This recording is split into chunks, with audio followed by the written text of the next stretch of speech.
नई दिल्ली सड़क परिवहन और राज्य मंत्री से मुलाकात। डिप्टी सीएम मुकेश अग्निहोत्री ने की मुलाकात। अवैध शराब निर्माण फैक्ट्री मामला, दोषियों के खिलाफ सरकार करेगी कार्रवाई। मंत्री ने कहा, हर सरकार में आते हैं ऐसे मामले।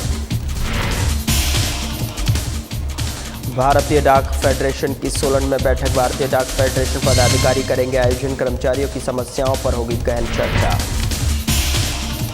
पथ परिवहन पेंशनर कल्याण संगठन की बैठक। पेंशनर कल्याण संगठन की मासिक बैठक, कई मांगों को लेकर हुआ गहन मंथन। सोलन में ग्रीष्मोत्सव की पहली संध्या का आगाज। महापौर उषा शर्मा ने किया ग्रीष्मोत्सव का शुभारंभ।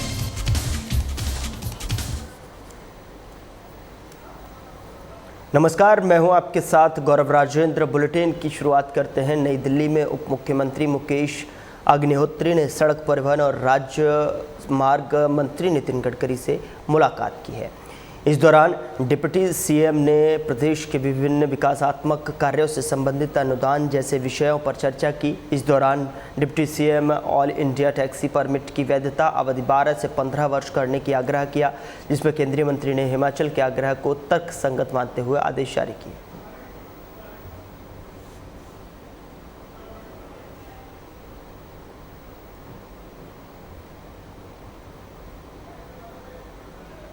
हिमाचल में अवैध तरीके से शराब बनाने के मामले पर विपक्ष सरकार पर हमलावर दिखाई दे रहा है और आपको बता दें कि इस मामले में प्रदेश सरकार के उद्योग मंत्री हर्षवर्धन चौहान ने जवाब दिया है। मीडिया से बातचीत करते हुए हर्षवर्धन चौहान ने कहा कि हर सरकार में इस तरह के मामले सामने आते हैं। प्रदेश सरकार प्रदेश में अवैध खनन और अवैध तरीके से चल रही फैक्ट्री के खिलाफ पुरजोर कार्रवाई कर रही है। वहीं इस दौरान हर्षवर्धन चौहान ने प्रदेश की वर्तमान आर्थिक स्थिति के लिए पूर्व जयराम सरकार को दोषी ठहराया है। उन्होंने मंत्री हर्षवर्धन चौहान ने कहा कि काला अंब के ऐसी फैक्ट्री चल रही थी। जानकारी मिलने पर एजेंसियों में छापेमारी की। हर्षवर्धन चौहान ने कहा कि हर सरकार के कार्यकाल में इस तरह के मामले आते हैं, इन्हें रोकना मुश्किल है और वर्तमान सरकार प्रदेश में अवैध फैक्ट्री और अवैध खनन को लेकर पुरजोर कार्रवाई कर रही है। खनन में नेताओं के नाम भी आए तो उनके वाहन जेसीबी के चालान भी किए गए। वहीं नेता प्रतिपक्ष जयराम ठाकुर की तरफ से जो है प्रदेश सरकार को शुल्क की सरकार की संज्ञा दी गई है। तो वहीं हर्षवर्धन चौहान ने पलटवार किया। हर्षवर्धन चौहान ने कहा कि प्रदेश की वर्तमान आर्थिक स्थिति के लिए पूर्व की जयराम सरकार दोषी है। पूर्व सरकार के ने जो है रिसोर्स मोबिलाइजेशन पर ध्यान नहीं दिया और चुनाव को देखते हुए एचआरटीसी बसों में महिलाओं को 50% छूट देने और 125 यूनिट मुफ्त बिजली देने जैसी घोषणाएं की हैं।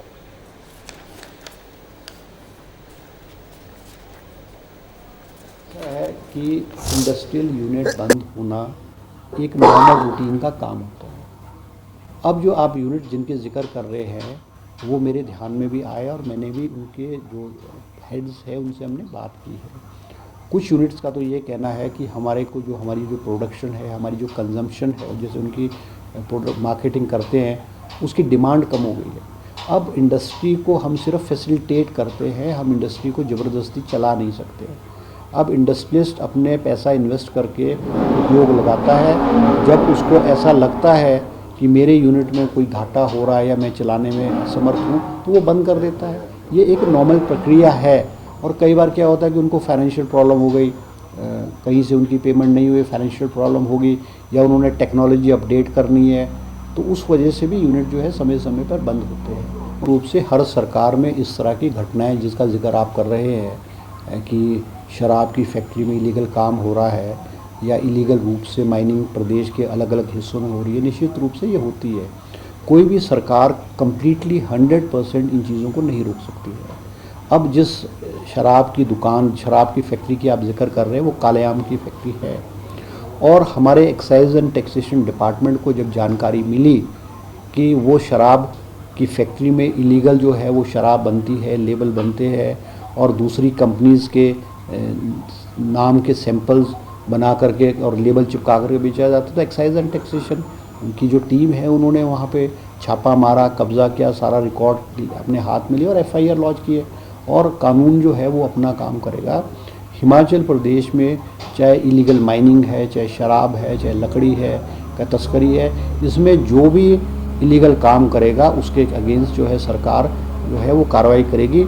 वो समय समय पर कहते हैं कि केंद्र सरकार हमको जो है बहुत एड दे रही है, हमको बहुत स्कीम्स दे रही है। मैं एक स्पष्ट रूप में कहना चाहूँगा कि केंद्र सरकार हमें कोई खैरात नहीं दे रही है। हमें जो मिल रहा है वो हमारा हक है, और वो ना केवल हिमाचल प्रदेश को मिल रहा है, मगर हिमाचल प्रदेश के अलावा हिंदुस्तान के जो 29 राज्य हैं, हर स्टेट्स को जो उनका शेयर है, उनका हक है, वो हमको मिलता है। अब प्रधानमंत्री सड़क योजना में अगर हिमाचल प्रदेश में सड़कों के लिए पैसा आया तो वो तो हमारा हक है।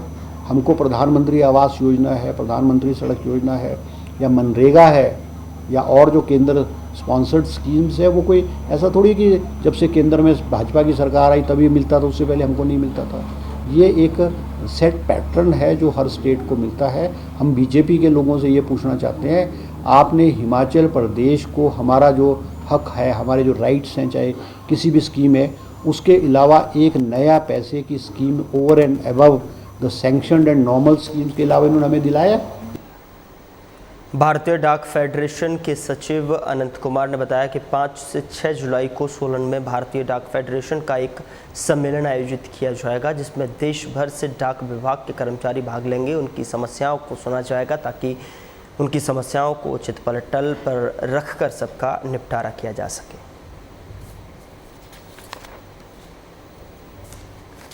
5-6 जुलाई को सोलन में हिमाचल प्रदेश में फेडरल काउंसिल अनुष्ठित होने जा रहा है, और उसमें पूरा देश से लगभग 1000 डेलीगेट्स रहेगा। कश्मीर से कन्याकुमारी तक और गुजरात से सिलचर असम तक लोग आएंगे, और इसमें हम लोग विभाग का विभिन्न समस्या जो है कर्मचारी के उसमें डिस्कस करेंगे, और 3 साल के लिए कमेटी बनता है, वो कमेटी बनाएंगे।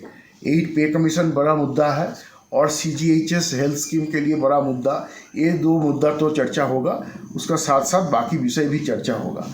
इसमें हम लोग माननीय मंत्री जी को भी इनवाइट किए हैं, और यहाँ का अनुराग ठाकुर जी को भी इनवाइट किए हैं। अब सबका इन्फॉर्मेशन अभी तक नहीं मिला है, लेकिन 5-6 जुलाई तक काफ़ी बड़े हस्ती भी इस सम्मेलन में आएंगे। भारतीय मजदूर संघ का बैनर तले भारतीय पोस्टल एम्प्लॉयज फेडरेशन एक नॉन पॉलिटिकल ट्रेड यूनियन के रूप में डाक विभाग में काम करते हैं। पथ परिवहन पेंशनर कल्याण संगठन इकाई बिलासपुर की मासिक बैठक घुमारवी के निजी होटल में जिला प्रधान NR ठाकुर की अध्यक्षता में संपन्न हुई। बैठक में सेवानिवृत्त कर्मचारियों को आ रही विभिन्न प्रकार की मांगों को लेकर गहन मंथन किया गया। इस बैठक में लगभग 80 से 85 पेंशनरों ने भाग लिया है। बैठक में मौजूद सभी पेंशनर्स ने एक स्वर में सरकार से मांग की कि सभी परिवहन पेंशनर्स को हर महीने की पहली तारीख को पेंशन हर हाल में मिलनी जानी चाहिए। इसकी मांग हर महीने सरकार से की जाती रही है। आज तक जो है सरकार ने इसके प्रति कोई संज्ञान नहीं लिया है। सभी पेंशनर्स में सरकार के प्रति भारी रोष प्रकट किया है।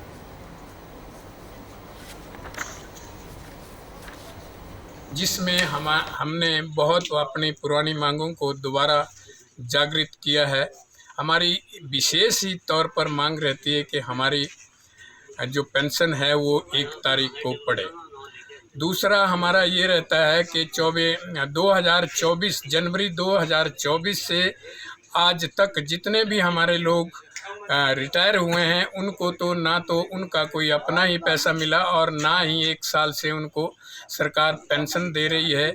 हम इसके लिए सरकार को सचेत करते हैं कि हमें क्यों आप लोग इतना नुकसान पहुंचाते हैं, या 1 साल से जिस घर में कोई भी पैसा नहीं जा रहा है, वो अपनी रोजी रोटी जो हर महीने जिनको पैसा मिलता था उससे आधी उनकी सैलरी जो पेंशन के रूप में मिलनी थी, वो भी 1 साल से इस सरकार ने बंद कर दी है।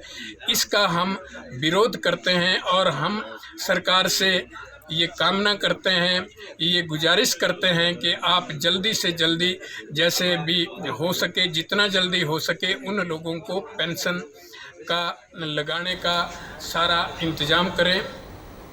सोलन में अपनी संस्कृति सभ्यता के संरक्षण एवं युवा पीढ़ी की प्रतिभा को उचित मंच प्रदान करने के उद्देश्य से आयोजित किया जा रहा है 19वें ग्रीष्मोत्सव का विधिवत शुभारंभ रविवार देर शाम नगर निगम सोलन की महापौर उषा शर्मा ने किया। पहले दिन मुख्य कलाकार पहाड़ी कलाकार अरुण जस्टा ने अपने गानों से समा बांधा और दर्शकों का खूब मनोरंजन किया। और वहीं आपको बता दें कि आज होने वाली स्टार नाइट में पंजाबी गायक मन्नत नूर अपनी गायकी से दर्शकों का मनोरंजन करेंगे।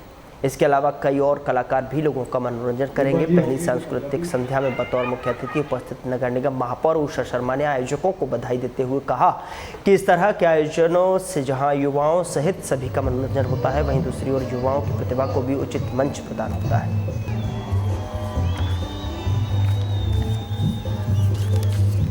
पवित्र शहर में आज ये भी तैयार रहेंगे। उसके साथ विभा जी होंगे जो पंजाबी फ्रेंड्स क्लब सोलन की तरफ से ग्रीष्मोत्सव का ये प्रोग्राम की शुरुआत है, तो मैं इसके लिए विशाल जी की टीम को बहुत बहुत बधाई देती हूँ, क्योंकि यहाँ बहुत सारा हमारा यूथ जो स्कूल कॉलेजों में पढ़ता है उनके लिए एंटरटेनमेंट के लिए ये बहुत ही अच्छा प्लेटफॉर्म है। हमारे कलाकारों को यहाँ बहुत ही अच्छा प्लेटफॉर्म अपनी प्रस्तुति देने के लिए मिलती है, जो कि निखर कर आगे बड़े बड़े मंचों पर अपना प्रोग्राम देते हैं। फिलहाल बुलेटिन में इतना ही। नमस्कार।